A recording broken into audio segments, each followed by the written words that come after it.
sounding the alarm on woke math movements. They wrote a letter blasting actions to eliminate advanced math classes while applying social justice concepts to lessons, specifically calling out the California mathematics framework. They write, quote, while such reforms superficially seem successful at reducing disparities at the high school level, they are merely kicking the can to college.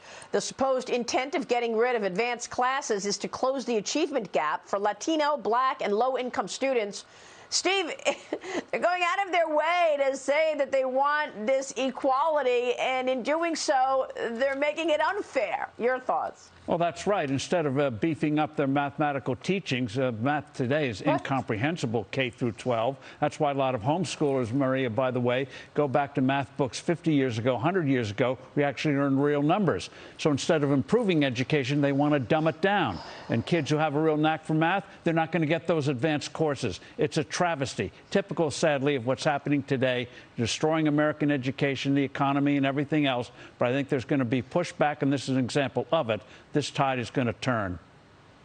Well, where is this coming from, Dagen? This wokeness that is showing up everywhere, and this Marxist thread raging through our economy and population. It's actually the liberal elites, and in many cases, white liberal elites that are in control of these, say, school boards in very rich areas like Northern Virginia.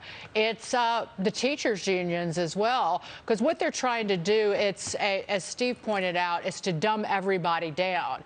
It is, as Azra Nomani says, who is an advocate for parents and a better school system, she calls it a race to the bottom.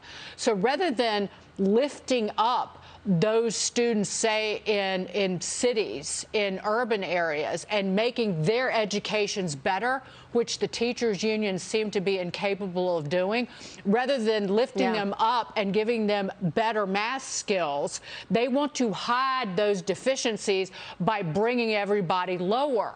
So it absolves these school boards and these teachers' unions and these left-wing activists of any responsibility for the failed education of students in public schools. I've witnessed this myself. I was wildly undereducated in the public school system, and it really does. When you kick it to the colleges, as these professors were talking about, you have an entire generation or generations of students and individuals who never get caught up, because they don't get caught up in college. They don't get caught up once they enter the workforce. I think one of the only solutions is to have, like, technology companies and America's greatest corporations trying to hire kids right out of high school. Yeah. Unfortunately, I don't think these professors or academics, Steve, understand that they're making us dumber while China is rising.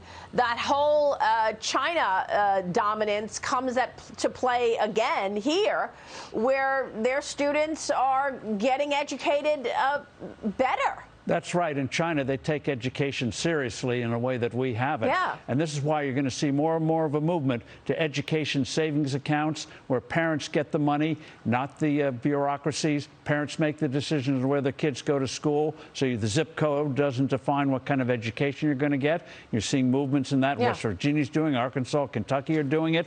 So I think you're going to see this more and more. And the one good thing, if you can say anything, about the COVID lockdowns was parents saw firsthand how bad the schools have become, and they're reacting. And you're going to see more and more on school board elections where they're going to take charge and stop this wokeness and dumbing down.